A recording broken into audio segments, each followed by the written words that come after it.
नमस्कार दोस्तों, मैं भाविनी मिश्रा अपने चैनल में आप सभी का एक बार फिर से स्वागत करती हूँ। कैसे हैं आप लोग? आशा करती हूँ आप सब स्वस्थ और सुरक्षित होंगे। आप सभी को हरितालिका तीज व्रत की बहुत बहुत शुभकामनाएं। इस वीडियो में मैं आपसे शेयर करने जा रही हूँ हरितालिका तीज व्रत के 8 नियम जो एक दिन पहले से ही शुरू हो जाते हैं, और अगर हम इन नियमों का पालन करें तो जो हमारा व्रत है वो फलीभूत होता है। तो आइए जानते हैं क्या क्या नियम और हम इसे कैसे पालन करेंगे। तो सबसे पहला, तीज व्रत के एक दिन पहले नहाय खाए का दिन होता है, और इस दिन घर में लहसुन और प्याज से बनी चीजें नहीं खानी चाहिए, नहीं बनाना चाहिए। कोई भी सामग्री है खाने की, उसमें लहसुन प्याज नहीं होना चाहिए। तो इस बात का हमें विशेष ध्यान देना है। एक दिन पहले सात्विक भोजन खाना चाहिए, और खाने में बहुत ज्यादा घी तेल मसाला नहीं यूज करना चाहिए, नहीं तो अगले दिन व्रत में बहुत ज्यादा प्यास लगती है। एक दिन पहले ये नियम हम फॉलो करेंगे। उसके बाद अगले दिन सुबह 3 बजे अगर हम उठ पाएंगे तो 3 बजे उठ के सरगई नहीं रहती है, सरगई में आप कोई मिठाई खा सकते हैं, आप नींबू पानी पी सकते हैं, इससे प्यास नहीं लगती है।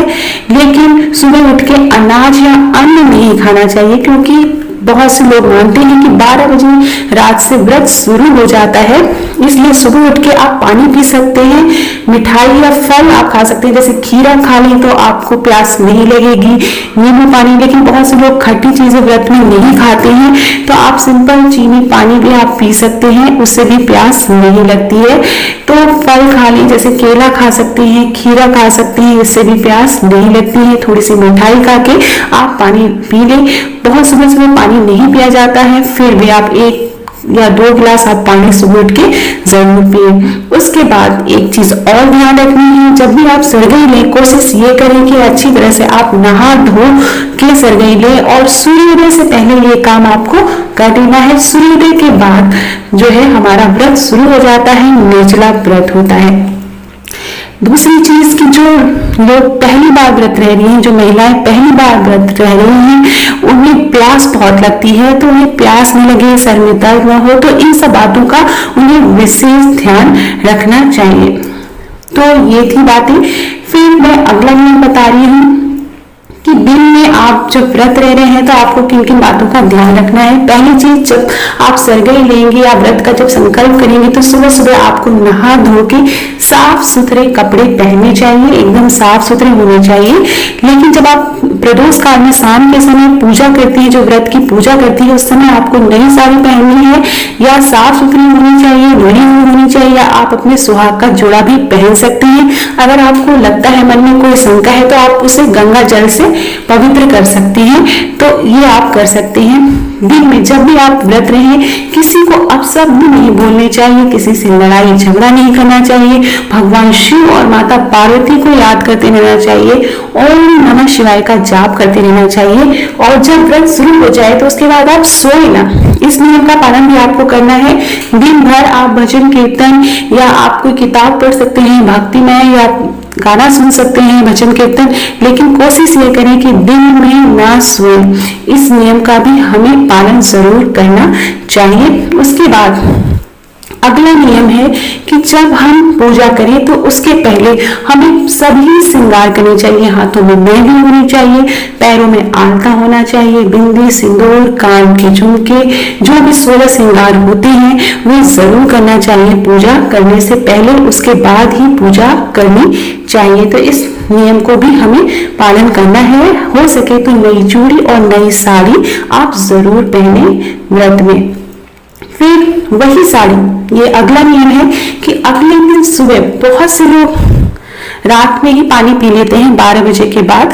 जो नई लड़कियां हैं जो व्रत रह रही हैं, जिनसे बहुत ज्यादा प्यास लगती है, तो पहला व्रत है तो पूजा के बाद या रात के 12 बजे के बाद पानी पिला दिया जाता है, ताकि कभी भी जैसे गर्भवती है या किसी कारण से बीमार है तो इस व्रत में आगे पानी पी सके। तो पहला व्रत है अगर, तो आपको पूजा के बाद या 12 बजे के बाद पानी जरूर पीना चाहिए, या आप गंगा जल डाल के 1 लोटा पानी जरूर पिए। इससे व्रत में आगे कभी कोई कठिनाई होगी तो आप पानी पी सकते हैं। एक बात का ध्यान और रखना है, जब अगले दिन सुबह आप फिर से नहा धो के पूजा करेंगे तो आपको वही कपड़ा पहनना है जो आपने शाम की पूजा में पहना था और उसी तरह आपको श्रृंगार करना है। अगला नियम है कि पारण कैसे करें। तो पूजा के बाद सुहाग जरूर लेना चाहिए, इस बात का आपको विशेष ध्यान देना है। जैसा कि मैंने अपनी वीडियो में भी बताया है कि 5 बार सिंदूर चढ़ाएंगे तो 5 बार आपको सुहाग लेना है, वापस सिंदूर माथे पे लगाना है, फिर हाथ धो के 5 बार गौरी माता को आपको सिंदूर चढ़ाना है। व्रत का पारण कैसे करेंगे, तो बहुत सी जगह जैसे बिहार है वहां पे व्रत का पारण चावल के सत्तू में गुड़ मिला के किया जाता है, लेकिन यहाँ यूपी में चने निगल के भी व्रत का पारण किया जाता है या कुछ मीठा चीज खा के व्रत का पारण किया जाता है। तो जो बड़े बुजुर्गों से पूछ लीजिए, जहां पर जो रीति रिवाज आप फॉलो करते हैं उसी रीति रिवाज से व्रत का पालन करेंगे। हमारे यहाँ चना निगला जाता है, जितने भाई होते हैं उतना खड़ा चना, भीगा हुआ चना रात में भिगो देते हैं, उसे निगल के व्रत का पारण किया जाता है। व्रत के बाद दान या सीधा जरूर निकाले पंडित जी को दान देने के लिए। और एक नियम, अगला नियम ये है कि तुरंत से जो भी आपने कपड़े या श्रृंगार किया है उसे नहीं उतारना चाहिए, इस बात का विशेष ध्यान देना है। चौकी को भी तुरंत नहीं हटाना चाहिए, 1-2 घंटे बाद वहां पे जो भी चीजें आपने चढ़ाई हैं प्रसाद के रूप में, बिंदी, हाथ में चूड़ी जरूर पहन लेना चाहिए माता गौरी को आपने जो भी चीजें चढ़ाई हैं। साथ में आपको इस बात का विशेष ध्यान देना है कि जब भी आप पूजा कर लें, जब पूजा समाप्त हो, व्रत का पारण कर लें, तो घर के सभी बड़ों से आशीर्वाद लें, फोन पे आशीर्वाद लें। ये काम आप एक दिन पहले भी कर सकते हैं। व्रत का एक और नियम है, जब आप पूजा करें तो हरितालिका तीज व्रत की कथा जरूर सुनें, इस बात का आपको विशेष ध्यान देना है। कोशिश करें कि आप रात में भी ना सोएं, भजन कीर्तन करते रहें। वैसे भी प्यास लगती है तो नींद नहीं आती है, तो इस बात का ध्यान रखना है। गर्भवती महिलाएं हैं तो वो निर्जला व्रत न रखें, क्योंकि माँ जानती हैं कि गर्भवती महिलाओं को निर्जला व्रत नहीं रखना चाहिए। फलाहार खा के अच्छे से आप व्रत रखें, व्रत करें, पूजा करें, फलाहार खा के करें। और अगर आप बहुत ज्यादा बीमार हैं, किसी कारण से आपको दवाइयां खानी है, तो भी आप फलाहार खा के व्रत रखें। लेकिन जो लोग ठीक ठाक हैं उन्हें निर्जला व्रत ही रखना चाहिए, तो ही वो फलदायी होता है। तो ये थे व्रत के कुछ नियम। एक बात और, अगर आप पहली बार तीजा का व्रत रह रही हैं तो जो भी सामान तीजा में चढ़ाए हैं, व्रत में चढ़ाए, वो मायके के पैसे से खरीदें या मायके से जो तीजा आता है उसी से पूजा की जाती है। तो ये छोटी छोटी बातें थी जो कि आपको अपने व्रत में ध्यान रखनी है, छोटे छोटे नियम है जो आपके व्रत को फलकारी बनाते हैं। तो आशा करती हूँ आपको मेरा वीडियो पसंद आया होगा।